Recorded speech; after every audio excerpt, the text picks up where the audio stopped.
All right, welcome everyone to our online Latin 202 Virgil class. We are going to just plunge right in because we have a long passage today. This is how we're going to operate. I'm going to walk you through the passage in the same way that we do in the class. You can follow this video, you can slow it down, you can stop it, pause it, go back, and try to understand what I do just the way that you guys put it on the board and walk through it. And then you can always shoot me an email and ask me any question, anything you didn't understand, anything you want to dispute. And then we're going to have the online discussion board so that we can share our thoughts, because I love hearing what you guys have to say. And you're also going to send me your journals for the day. So let's plunge right in. And we're starting at 5:48. And we see here the subject, obviously, Aeneas.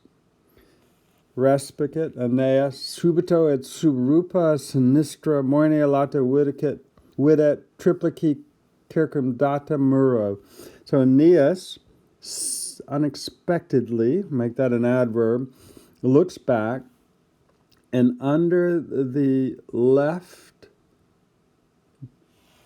cliff, remember the Tartarus was on his left as they came to the split in the road. Under the left cliff, he sees videt moenia lata, wide walls, circumdata, adverb, perfect passive, not adverb, participle, perfect passive participle. He sees wide walls, circumdata, surrounded by a triple wall. So this all goes together here. Which wide walls, a swift river, third declension noun, ambet, surrounds with raging torrentibus flames, comma, Tartarian phlegathon, and it twists and turns, torquet, sounding rocks, rocks that make noise as they turned into the raging river of flames. All right, now we have an understood is. There is a huge gate opposite and columns. Now we have an ablative of material, columns with strong adamant.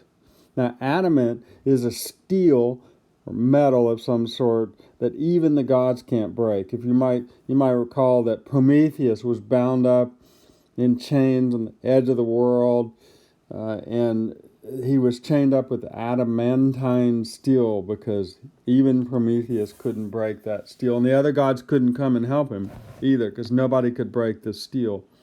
In modern day terms, the superhero, I guess that's what you call him, Wolverine and the X-Men, his claws supposedly are made out of adamantine steel. So it's something you should add to your little knowledge bank. Columns with strong adamant.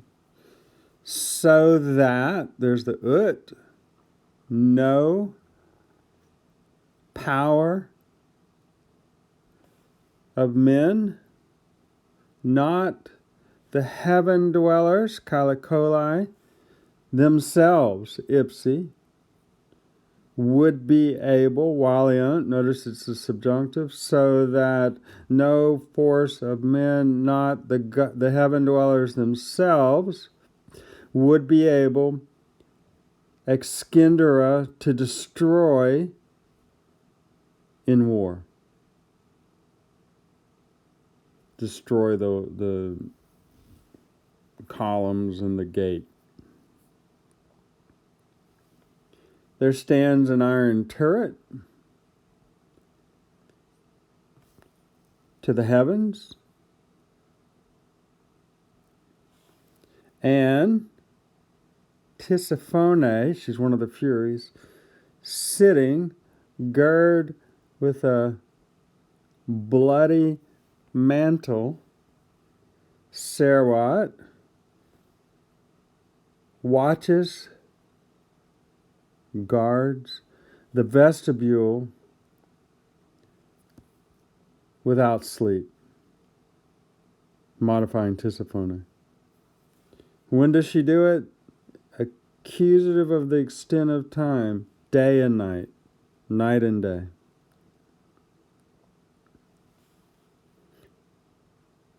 Hence, he hears. Now this is historical infinitive as it tells you in your text. That just means they're infinitives acting like main verbs. Here, he heard groans, fourth declension accusative. Well, actually, exaltary is a, I'm going to take that back. Here, groans are heard, that's a passive, exaltary, passive infinitive. From here, groans are heard, and savage beatings resound. So there's historical infinitives here. Right there and right there. Let me highlight them a little better. Okay.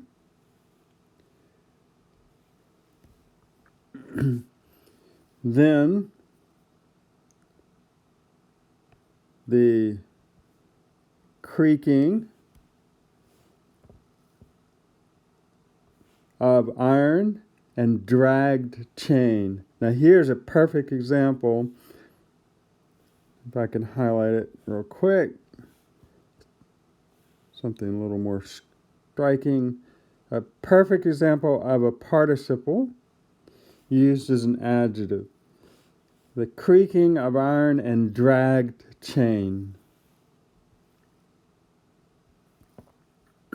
Aeneas stood in his tracks, constated, and terrified, drank in the uproar, strepitum. What facies, appearance of crimes, what form of crimes, O Virgin, Ephora, tell, or with what punishments are they beset? And he's speaking very, in a startled way. You can hear it in the way that Virgil has crafted these lines. What form of crimes, Virgin, tell, with what punishments are they beset? He's not speaking in, complete thoughts with the noun and all that sort of thing. He's feeling startled by the noise, the din, the uproar, the clanging of the chains, the screams that he's hearing coming from those walls that he sees on his left. What such great uproar to the air? Actually, this is wrong here. This should be Aries. There's a typo in the text that I used here. What such great uproar to the ears? So that's Aries, to the ears. But it is interesting that you've got ad auras at the end of 554 and then ad auris at the end of 561. Then the prophetess began, orsa est, understand an est here. Then the prophetess began to speak loqui thus. Famous leader of the Trojans, it is right, Phos, for no chaste person, nulli casto. Remember, nulli is a dative.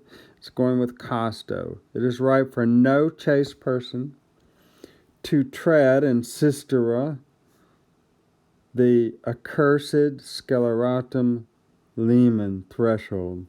It is right for no chaste person to tread upon the accursed threshold. But when, it's a circumstantial cum here, I know that because the main verb, or the verb in the cum clause, is indicative, so it's showing time when. But when Hecate, she's an underworld divinity of magic, black magic, and ghosts and specters and so forth. But when Hecate praefecit, that means to put an accusative in charge of a dative. So when Hecate put me, the accusative, in charge of the Avernian groves, the dative, it probably shouldn't put the line there, it might confuse you. I'm going to back those off. All right. But when Hecate put me in charge of the Avernian groves, she herself, Dacuit, taught me the punishments of the gods. And Duxit led me through all things.